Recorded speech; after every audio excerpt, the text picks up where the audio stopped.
On today's show, we're talking about Kevin Feige taking over the world, or maybe just Marvel. Then there's a brand new trailer for the upcoming movie Bombshell, and also the Dr. Sleep runtime has been confirmed, and it's long. All on today's Movie Talk.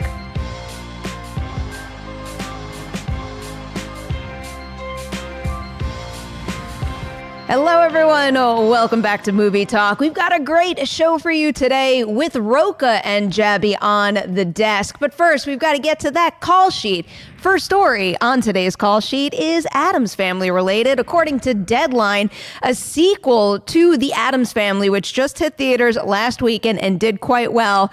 It's in the works, and they've already dated it for October 22nd, 2021. After that solid $30 million opening, Addams Family is reportedly expected to hold well in weekend two with an estimated 50% drop. That would mean the movie could make another $15 million. All right, now on to Kevin Feige, because it was just announced that he's being named Chief Creative Officer of Marvel. As Marvel Studios president, Feige oversees the creation, production, and release of all Marvel Cinematic Universe movies and upcoming Disney Plus shows. But now, Feige is responsible for the overall creation of Marvel's storytelling across all mediums, which of course includes publishing, film, TV, and animation. Next up is something that was confirmed by our very own Jeff Snyder. Neil Patrick Harris is set to join the cast of The Matrix 4. And then on top of that, there's also a brand new Deadline report stating that Jada Pinkett Smith is returning to the franchise.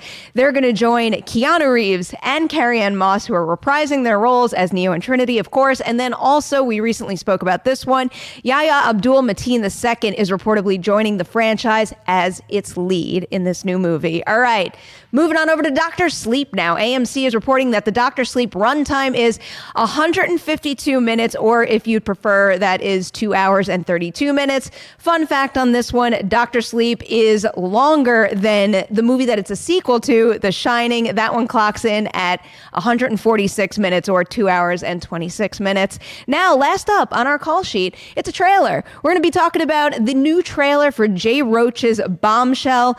This one hits theaters on December 20th, and of course, it stars Charlize Theron, Nicole Kidman, Margot Robbie, and also John Lithgow.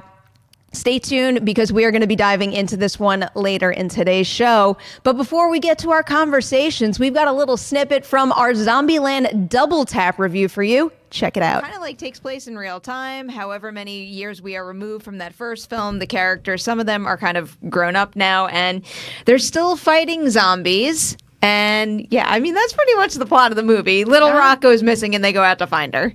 That's the gist. All right. What'd you think of Zombieland 2, Haley? I liked it. It's a lot of fun. I feel like what I was going to say about the plot, which is if you've seen Zombieland, you know the plot of Zombieland Double Tap, essentially. I think that's part of the reason why I almost tripped up on the plot. That was pretty much the easiest plot to give for that exact reason. So I feel similarly that if you enjoy the comedy and energy of Zombieland, you will enjoy the comedy and energy of this film. I think that's the exact same thing that I walked away from the movie with in my mind, is that, you know, if you dug the first one, I can't see a reason why you wouldn't enjoy this.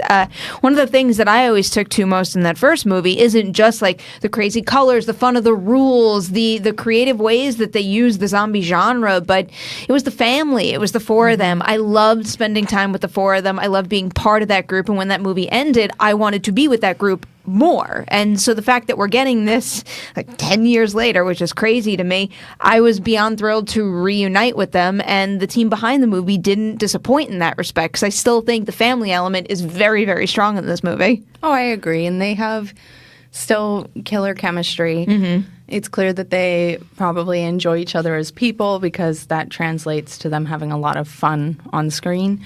But also, it's just I keep using the F word, fun, but it really it's so applicable here. Yeah, and especially they once again conjure that great sense of wish fulfillment and fantasy within the apocalypse. It's a very light apocalypse. I mean apocalypse. It's a very lighthearted approach to the apocalypse, right? It's like, what are all the fun things you could do in that scenario?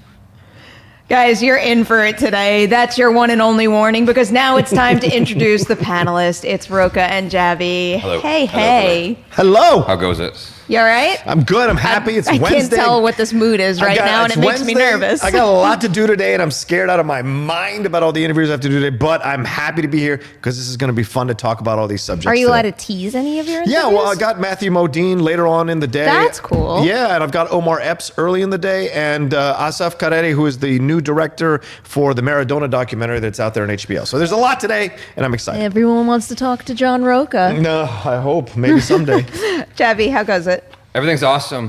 I'm so great right now. Are you still looking? All right, I'm going to spoil our live I think that Collider's got the best coffee ever. So all right, full disclosure here. I gave Jaby a heads up about our first live chat question for later in the episode. Wouldn't it be really funny after all this stress if I just didn't include it? That would be terrible. I would never do that to you. I would never do that to you. We're going to talk about some of our favorite movie bosses in the live chat section. Speaking of movie bosses, I didn't plan this at all. Boom. Let's talk about Kevin Feige, who's the boss of everything at Marvel, or, somewhat. He's basically in charge now of storytelling across every single medium, which is a very, very big deal here. And it could have great implications for a lot of things that he's working on, things that other people are involved in. So let's first start with this question. What do you think this promotion means for the MCU going forward? Are we going to see basically everything connect now, from the movies to the shows to animated projects, comics, you name it? Yeah. He's totally and completely in charge of our emotional state going forward. I just want to see Daredevil come back. Is that a possibility ever? Is that going to come back? There's been a lot of rumors. Like, if he does that, I'll be happy. I don't care what he does. Like, with anything else, I just want to see Daredevil come back. The please. character or Charlie Cox? Both. Okay. Yeah, I like him as Daredevil. Like, I didn't think I would when I first saw the trailer years ago, but I've fallen in love with him as Daredevil. I want to see that come back somehow, some way. I don't care if it's integrated. I just want to see it back. Well, I think what you're looking at here is they saw how this model worked with Kathleen Kennedy, and in the Star Wars side. And you can argue about the film's quality all day long. Who cares? What it is they saw a cohesive thing in motion. Kathleen Kennedy came in, her team came in, they looked at this thing and said, okay, this is one lane. Everything is going to connect. Everything is going to touch up. It's all going to be canon. Everything else outside of it is not going to be canon, but it can still exist. We'll just call it Legends. With Marvel here, now they wanted all the same thing. Everything in one lane, all connected. TV show, comic books, movies, Disney Plus stuff. All of it has to connect. Novels, all of it has to connect in some way, shape, or form. Now, does this mean there'll be other titles in the comics that can play around? Sure, that has to exist. It's comic books. But I think they like the idea of having one person in charge of everything. They trust Kevin Feige, and he's certainly proven over 10 years with his track record with movies. And even before then, when he was doing stuff with Wolverine way back when, he knows what is right with Marvel and can get it correctly. So, and I think this is also their way of like pinning him down. A lot of rumors about him, like people coming to poach him or something from their franchises. This kind of sets him up to stay at Marvel for a long time and possibly move up even further the chain down the road. I got a question for both of you guys. Yeah. Like, with this full integration thing, does it ruin the suspension of disbelief for either of you when solo projects come out? Like I remember when Iron Man 3 came out, there was a big worldwide disaster, but only Iron Man's working on it. When they've got the Avengers, it's like, it's just kind of weird when it's this full integration, but you have to explain why these people aren't showing up to help out with specific issues. So you mean kind of like the, let's say, the Agents of S.H.I.E.L.D. and Marvel Netflix show questions, where it's like when these big epic things are happening in the MCU, if technically they're connected, why aren't these people getting involved? Well, first, actually, let me ask you a Rocha question.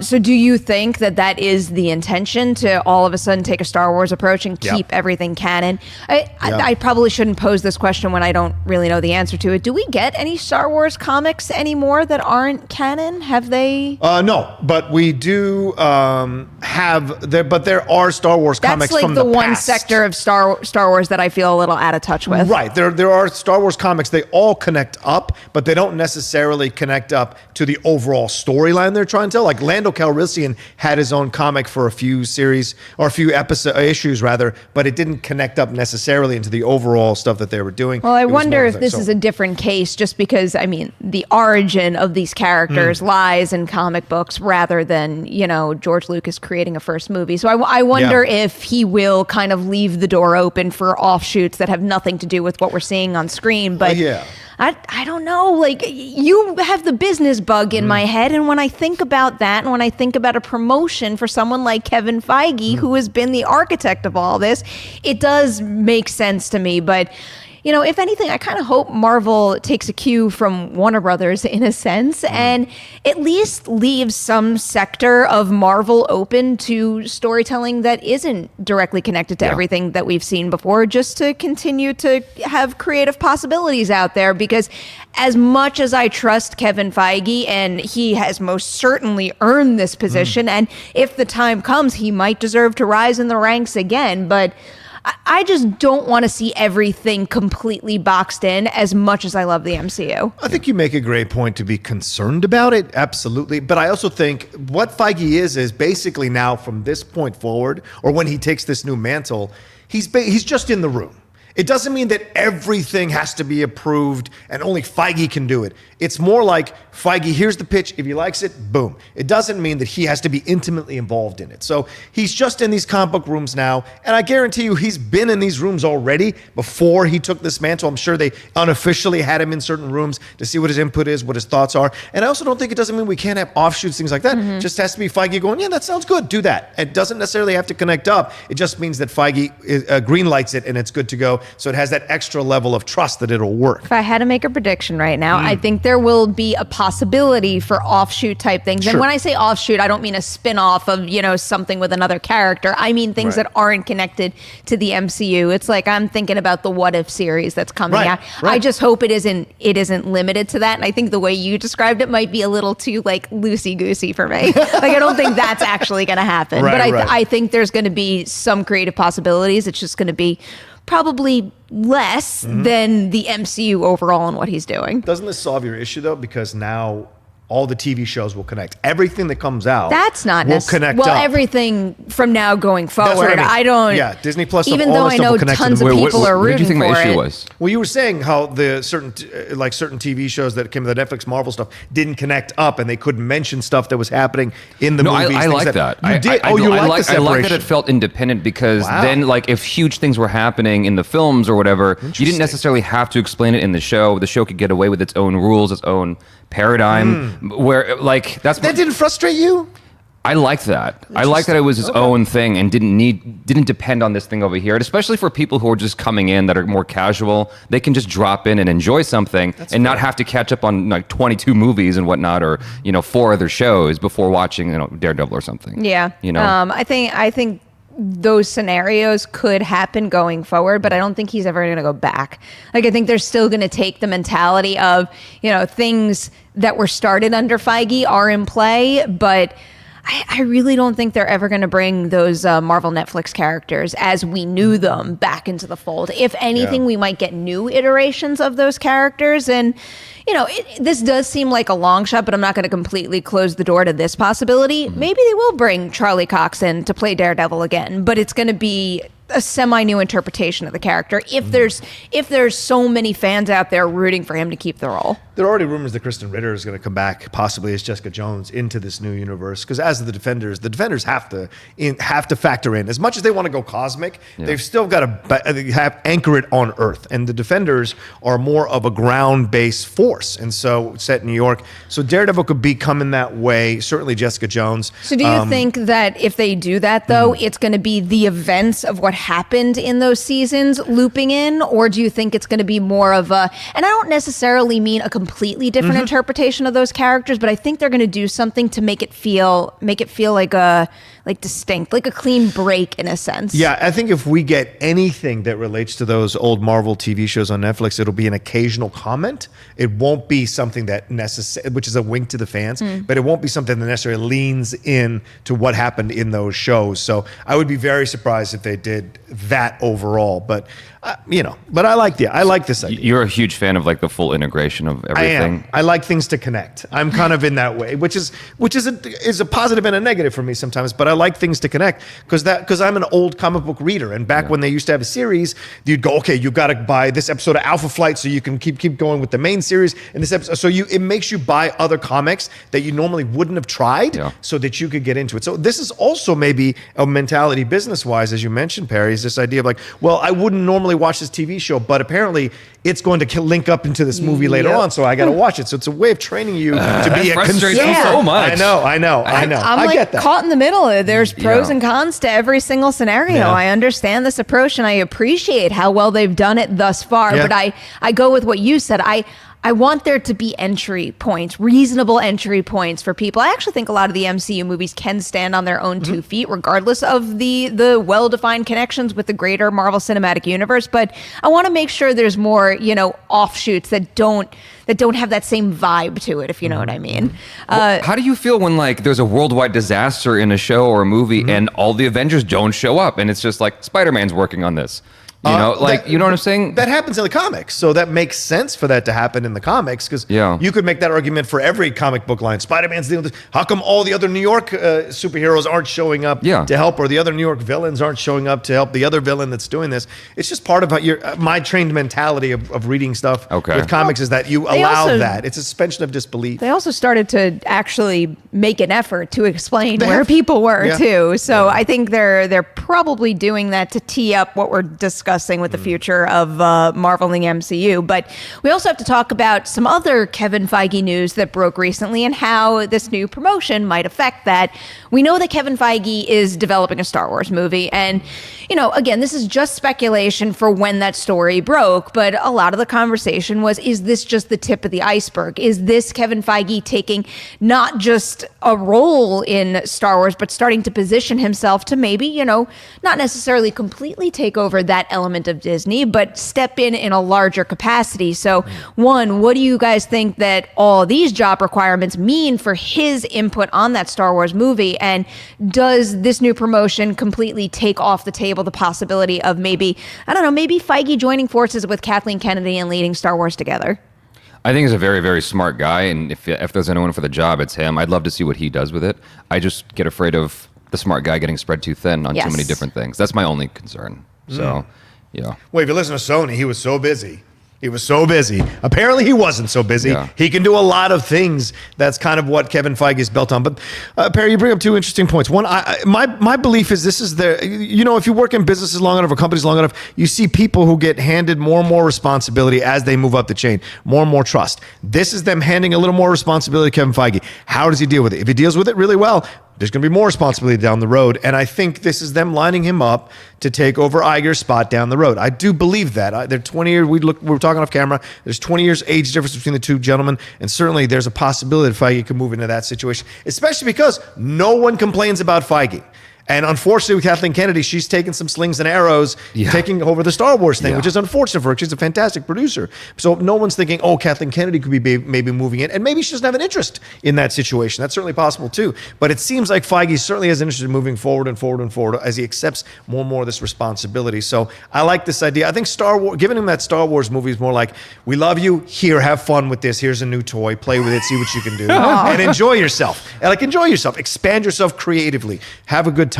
But I think that would be such a undercutting of the knees to Kathleen to slide Kevin in at this point, especially after the contract extension and what have you. I think it's a dangerous road to walk for them. Let Kathleen have Star Wars. Certainly, The Mandalorian has excited a lot of people. People are looking forward to Star Wars Episode 9. People want to see what these Disney Plus series are going to be, these animated series coming out. So if all of that starts to turn the corner for Star Wars fans, as they move past the old stuff, Kathleen's going to be fine. So Kevin moving where he's going, I think it just makes sense. He's also got his finger on the pulse of what works much better, I think, than Kathleen Kennedy. So I'm very excited to see what he does in general. I would love to see him take over every gosh darn thing. So, me personally, just not have it all integrated. Yeah, right? Yeah, exactly. What you brought up earlier is my only concern, and it's as great as he is, there's a breaking point. There is a point where it is too much for one individual person, and I think we talk about this with Star Wars, and I think the conversation is going to start to happen with Marvel now too. As much as I believe in him and his reputation,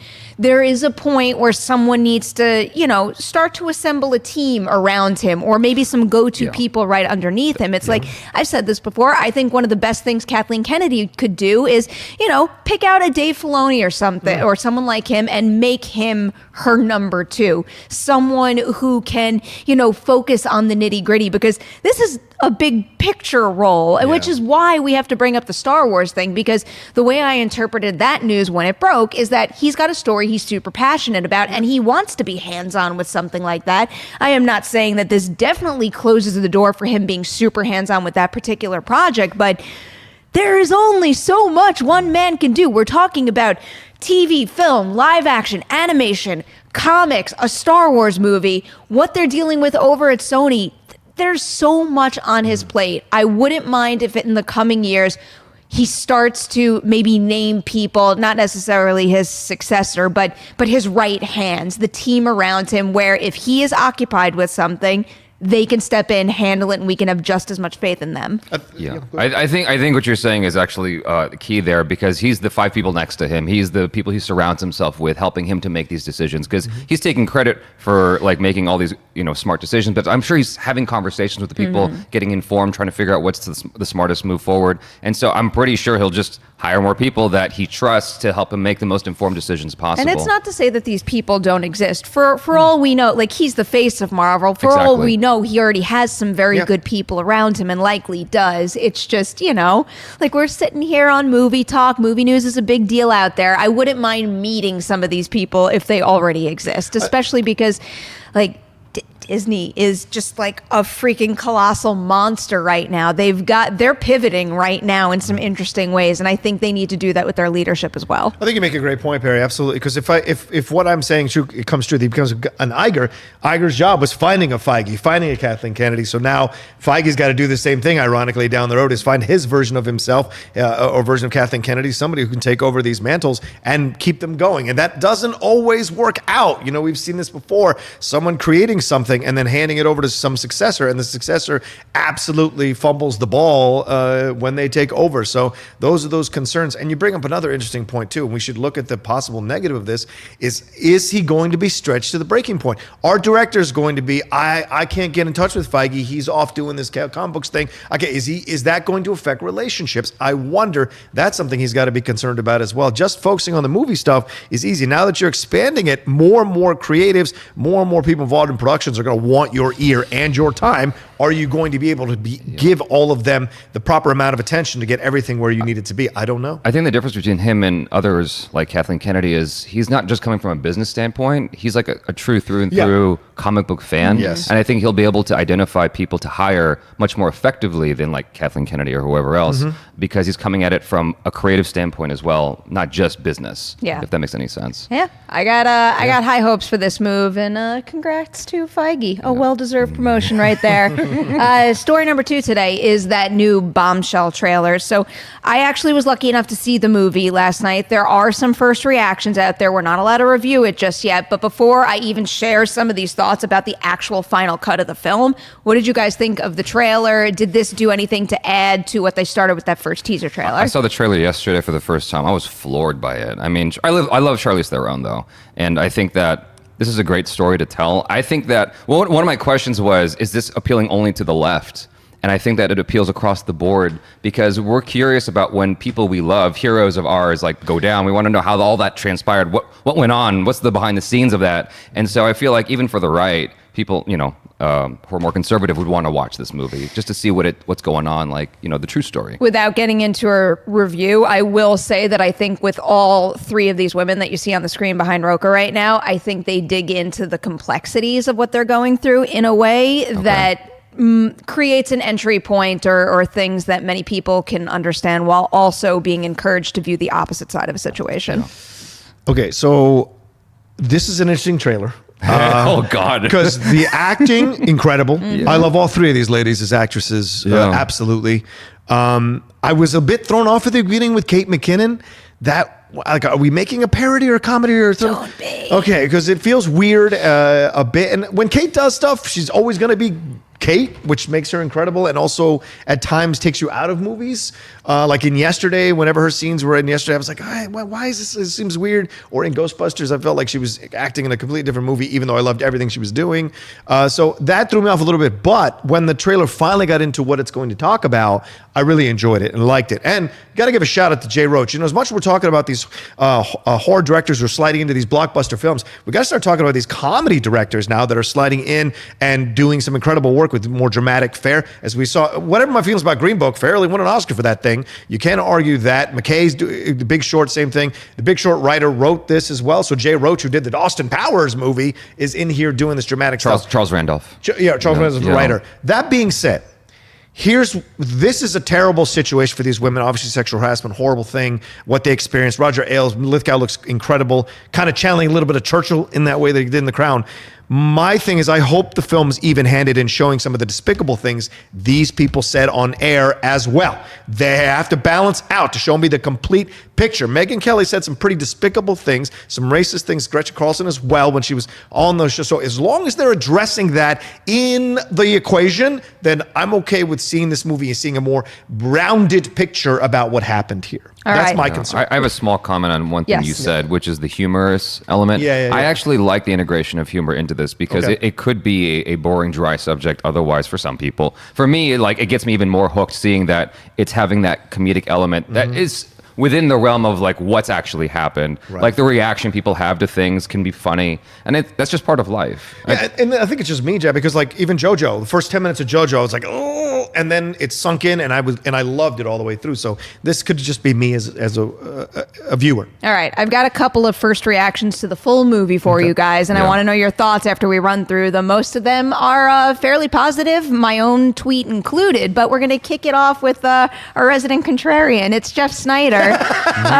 Jeff wrote, wanted to sleep on it before tweeting, and I know I'll be in the minority here, but Bombshell was a well-acted, well-intentioned mess, like a bubblegum version of The Loudest Voice, which was far superior. Much like Vice, the tone is all over the place. We'll say more when allowed. Continuing on here. Oh, hey, it's me.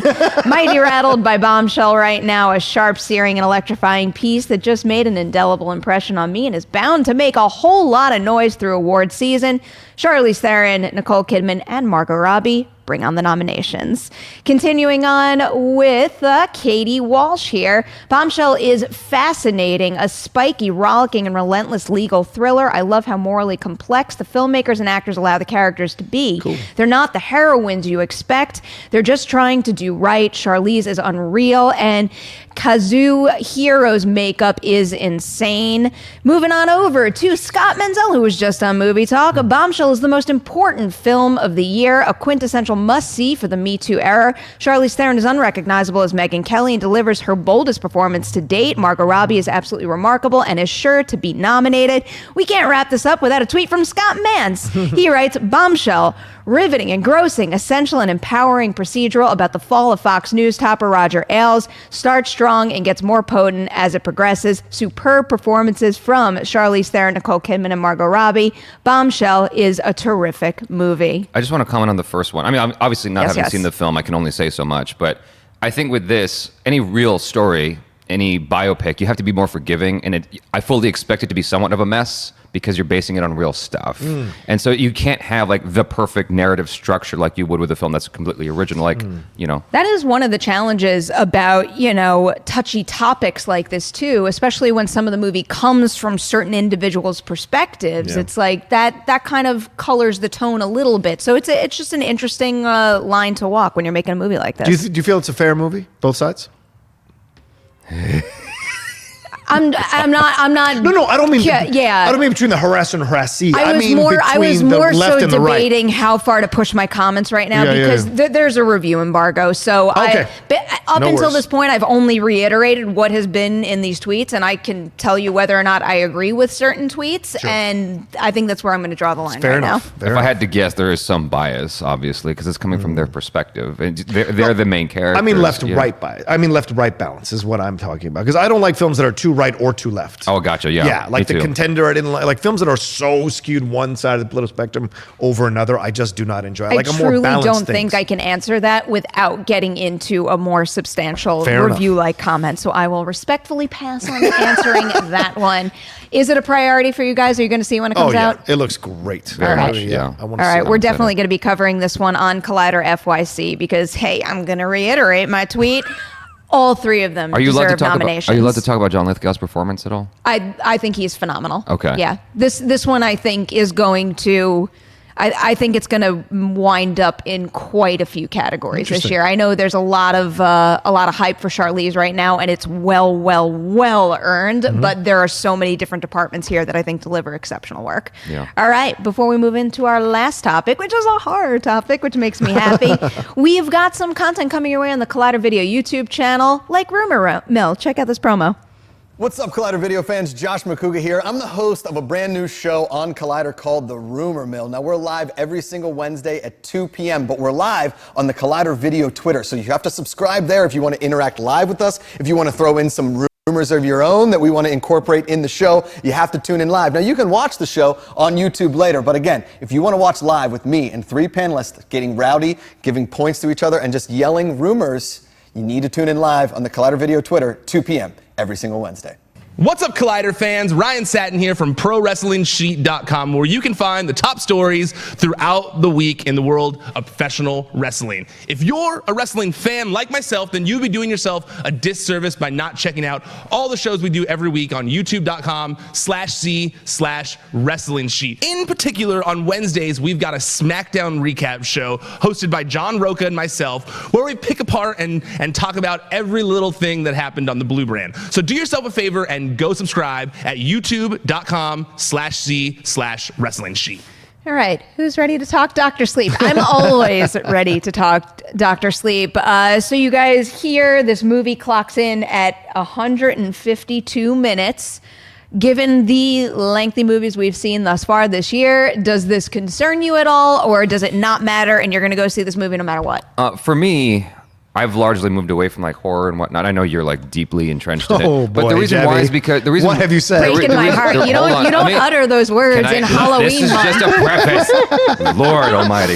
So what I'm trying to say is, I like the stuff that's more creepy and psychological more than the stuff that's gratuitous and just like, in your face with the blood and guts and stuff like that. And I feel like the runtime indicates that it's going to harken back to The Shining's style, where it's like slow burn, more like creepy feeling, psychological, as opposed to just in your face and gratuitous. I think if that, and this is, I obviously have not seen this movie, but I have read the book. I think if that is your preference in terms of horror movies, this could be right up your alley. Because I look at a runtime like this and I think, I've been reading / listening to a lot of Stephen King books, and one of the constants in all of his work is how he world builds to like such an extent where you feel like you know every single corner of, let's say, a specific town, or you know the full history of a character. And we're about to take Danny Torrance from a young child at the Overlook to an adult who still has these abilities. Not only do you have to make a story move forward to deal with the issue at hand, but you also have to solidify all that history, because what happened in The Shining completely shapes who he is as an adult. So the fact that this is going to be a very long movie suggests, at least to me, that they're going to be able to have that reflected in his current behavior. Yeah, runtimes never scare me as long as movies earn them. Right? I like you said, you watched 3.5 hours of The Irishman, it went like that. If a movie earns its runtime, I don't care. And when I hear runtimes, I never get like, oh no. It's more a matter of, okay, here's the challenge. If you're going to go this far and the studio's going to let you go this far, I want to see what you can do with this extra rope. Did I like It Chapter 2 as much as I was hoping to? No, but it still was an enjoyable time in theater for me.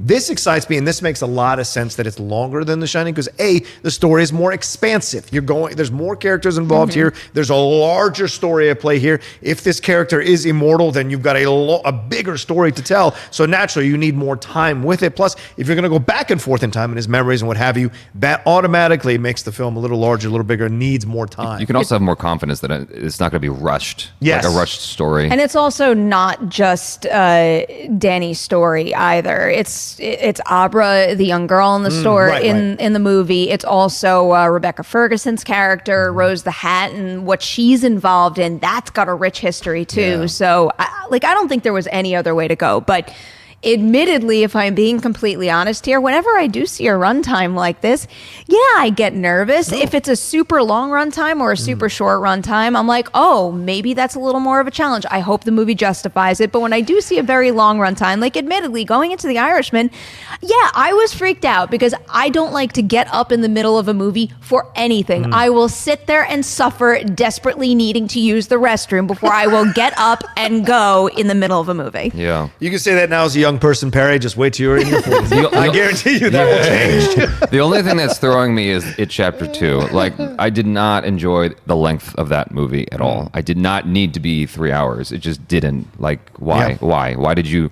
And so, as long as it's not that, I'll be happy. But I think that was more about what he put in the content of that particular cut, right? I think it's not, the runtime wasn't the issue. He wanted it longer. Well, sure. And you know what? We've seen many times before over the last 20 years that longer director cuts have actually made the film better. A lot of people say BVS, the director's cut, is better with the extra 20, 30 minutes. Yeah. That happens. I certainly say Watchmen, which is longer, is a better cut than the cut they released. I haven't seen that yet. Yeah, the director's cut is great. So That is well worth watching. yeah, and so there's things that sometimes a director has a vision, and when you cut a majority of his vision or her vision out, then you lose the overall point of what they were trying to make, and it looks like a mess.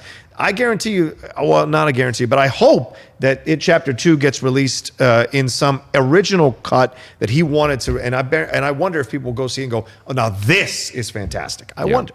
Fingers crossed. Yeah. I want this movie to be so good, so badly. Yeah. They could have pulled a Marvel and re-released It Chapter 2 with like 5 more minutes of footage. Oh, no. We don't need any more of that nonsense.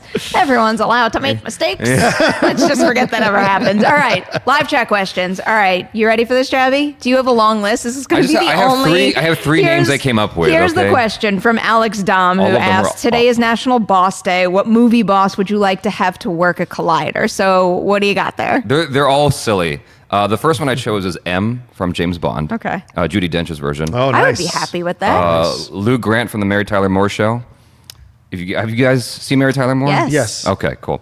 And then this is the really weird one is Captain Ed Murphy from Lethal Weapon, Riggs and Murtaugh's boss. Oh. Yeah, he's just got a lot of personality and All right. spunk. So I'll let you guys guess who I picked, for better or worse. Sam Jackson. Is it a movie boss or a TV boss? I mean, Sam Jackson, just as Sam Jackson in general, not a character, I would totally have him be a boss Nick here. Fury is who I meant, but Oh, okay. Yeah. I'll say no, Nick Fury's fine. Yeah. Yeah.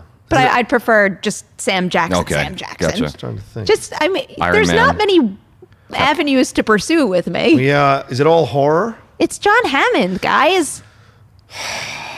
You'd want that guy to be your Yes, boss? I would. Because he took a big swing. He had a vision that he really believed in. People and died because of his big Is swing. the shirt- Perry. I'm not Did the telling shirt him to inspire you? create dinosaurs in movie Is this what talk. inspired you? Is this A little bit, yeah. the shirt? But Can y'all you're see it? talking about someone who started with a flea circus and brought back dinosaurs. Sure, sure. And he's in the movie. He's not as terrible as he is in the book. So. Yeah, but he didn't stop to think if he should. He just He did. called in the experts. The experts just came in too late. He's a murderer. And Oh my he, God! I didn't say that. He was All supposed to right. die. I didn't say that. He was That's supposed to die. intense. He was supposed to die in book 1. Did you know that? He wasn't supposed to be in the sequel. Wow. Yeah. well, the book rendition of John Hammond is completely different than what we got in the feature film. That's one of the many things about book to film that are quite different. I give a shout out to the ranker here for this one. Leslie Knope, absolutely. I'd love to work for Leslie Knope. I know she's a TV boss. I wonder if Tony Stark would be interesting after he's made the conversion, or Pepper Potts. I wouldn't mind working for Pepper Potts. She seems to be on board. Jim Gordon, Gary Oldman's Jim Gordon. I'd love to work for him. Josiah Jed Bartlett, President Bartlett from West Wing. I'd love to work under him. That's for sure. Somebody said Princess Leia Organa. Princess Leia Organa. Yeah. I really like that idea. Yeah, I'd be all right with working under her. Yeah. Yeah. All right, I think we've got a good list here. All right. I still think I won. Here's a question from David Wilson. It's spooky season. We haven't had a good Dracula or Frankenstein film in ages. A simple question, who would you cast and who would you have direct? Jesus. For Dracula? Yeah. Keanu Reeves. Okay. With his English accent. Oh my God. I feel bad for Luke Evans. Yeah, I want because that Luke- wasn't a bad film. No. Necessarily. I also think that I think that might have been the result of too many cooks in the kitchen type thing. I think that movie had way more potential than what we wound up with. And I also think Luke Evans gave it his all. You know what would be interesting? What? It would bring all the ladies to the theater. Timothy Chalamet as a young Dracula. I will not say no to that. See, you see, her almost have a. I She think started convincing. Look you at her. could pretty much cast Timothy Chalamet in just about anything now, and I'm kind of sold. There's rumors about him being Robin. Would that excite you in the Batman if he was Robin? I don't think that's true, but Okay. yeah, I would definitely be open to that casting. I would like Tom Hardy as Frankenstein. I think Tom Hardy's Frankenstein monster Okay. would be very interesting. We saw De Niro try to do it in that Brana horrific version, but I think Tom Hardy would bring vulnerability and soul to the monster that we have yet to capture from the original Mary Shelley book. I have yet to see anyone do that Frankenstein monster. Do you think that they're going to cast a Dracula in that Demeter movie, the one that Andre Overdahl is doing? Good question. Because the way that I read it, it was a good almost question. like, I mean, this also might be my brain going to Lost World territory. When when the boat gets to shore, Right. all you see is the carnage and the result. Like for a minute, when I was picturing that movie and Dracula picking off all the crewmen one by one, it's Yeah. like I was picturing him as like a shadow zooming by in the night. And it only just crossed my mind right now that Could role be. will probably need to be cast. Yeah, I could see that. I liked Gary Oldman's Dracula, though. I'll give props to that. I like Gary Oldman. Yeah. Cool. Yeah. Yeah. I do like Gary Oldman. He's my I favorite haven't revisited Dracula, I that in think. forever, actually. He's good in that. Okay. All right, let's take I was going to ask you about the guy who played Elton John, Taron. Oh, Taron Egerton. Yeah, Well, yeah. Taron Egerton's another one where it's like cast him in anything and I'll have faith. Yeah. All right. That's How it. about a dinosaur question? What's Are your we dinosaur okay with question? this? Prince that wasn't promised says, if you could place Jurassic Park dinosaurs in any other movie, what would it be and in what way? I hope you guys got like the creative juices flowing. I feel like instantly Star the first. Wars. I feel like I was gonna say Star Wars or a Dinosaurs in Marvel space. or a Marvel thing, like easily. Like that's the first place my brain goes. What if it was like a Marvel movie that takes place back in dinosaur days and it's like a caveman version of a superhero? I'll have to pitch that to Kevin Feige. Everything goes through him now. Okay. So if he proves it. No, I would love to see the Jurassic Park dinosaurs versus Godzilla and King Kong.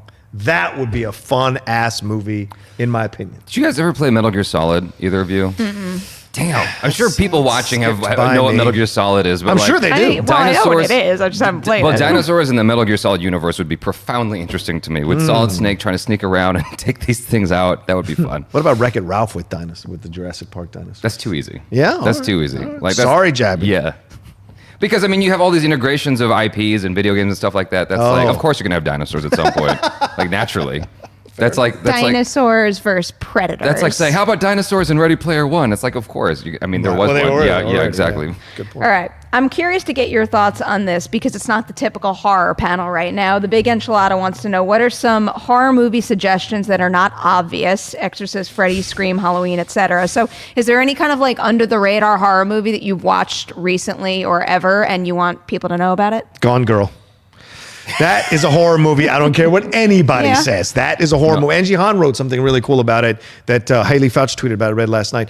That is, I've always said from the moment I walked out of that theater, that was a horror movie. I would throw in Session 9. If people have never seen Session 9, that movie is incredible. Incredible as a horror movie. Obviously, I'm not big on horror films, but the one that I love is Train to Busan. Yeah. Have you seen Train to Busan? Never. I don't know anything. I'm just kidding. It's like one of the greatest movies that was No, released. I love Train to Busan. I almost lost my mind. It is one of the greatest zombie movies made It's my in favorite- recent years. It's my favorite zombie movie of all time. Like, not that I know. I was like, there's I no was way there's a thinking you hole in were Perry's for a resume. second. I was like, she had that. She convincingly had that blank look on her Usually face. I'm like the worst You were liar good. in the You world. were I don't good. know Poker what face came going over on. me. were No, but good. like I watched that and You. instantly knew that's my favorite zombie movie. yeah. Yeah. Absolutely. And if you haven't played The Last of Us, you need to play The Last of Us. I do need to play. I've had this discussion many times before. I think I was actually talking to David Griffin most recently, and there's some urgency to get me to go play that.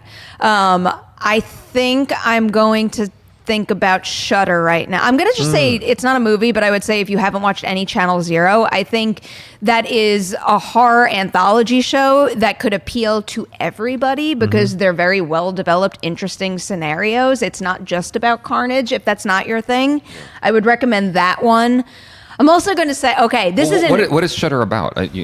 Like, Well, Shudder is a streaming service, and it basically has a whole bunch of genre content, Oh, and that gotcha. doesn't necessarily mean like just slasher movies or anything like that. Yeah. It has some space in every single subgenre of the horror genre, and there's great content on there. And I believe at this point in time, they're streaming all 4 seasons of a show called Channel Zero, it was an anthology series with each individual season being inspired by a creepypasta story, which is, it's like Slender Man, a story that originated and evolves over time on the internet. The other thing I'm going to recommend, and this is a little bit of a horror comedy classic, but it is streaming on YouTube right now. Killer Clowns from Outer Space. It's so much fun. That's true. It's because I went in the maze at Halloween Horror Nights that I said, like, I got to This rewatch week? this movie right now. Yeah, Nice. it's a great time. have you seen The Host? I have seen The Host. Host is quite good, Bong too. Joon-ho, That's a good yes. example. He's The got- Descent is good too. The Descent is that's up there as one of my favorites of all time. Yeah, the original British cut too. The original British cut, if you can find it. That's all right. The director of The Host actually has a new film coming out, or is out, that is worth looking at. Yeah, what is it called? I forgot what it's called. Never I heard heard about the name Parasite. of it. It's called Parasite. How do you It's called feel Parasite? about Peaches, Did you guys Jaby? talk about it? Is that what? Oh no, I interviewed 2 of the stars from it 2 days ago. You need to Yeah. make that a top priority. It is fantastic. Is it already out? Yes. Yes, it's, it's out. it's playing in select theaters, and if you have the opportunity, I would really walk right out of this door, and I would go. I'm not even exaggerating. I would go straight to see it. No, I as saw soon the as you trailer. can. Got really excited It's about great. it. Twice. It's Go great. see this. Okay. Thing. I It's need so to see good. it. I'm mad that you've seen it twice and I haven't. I'm Well, dying to see I it had again. to. You All gotta right. see it. Lots of recommendations to leave you with. Don't worry, Dorian. We'll get to bread questions soon. Guys, thank you so much for your time today. Thank you, Perri. Adam, Dorian, thank you so much for your hard work. To everybody out there, thank you for watching the show. And apparently, I'm like freaking out reading this. Is Jamie Kennedy on Collider Live today? He is. Jamie Kennedy's on Collider Live talking about his new film Trick, a new horror I'm film going to Trick. go be a creep and peek in that window. So go head over to Collider Live. They kick off at 10 a.m. Pacific, and we're back tomorrow morning, 9 a.m. PT for a brand new episode. See you soon.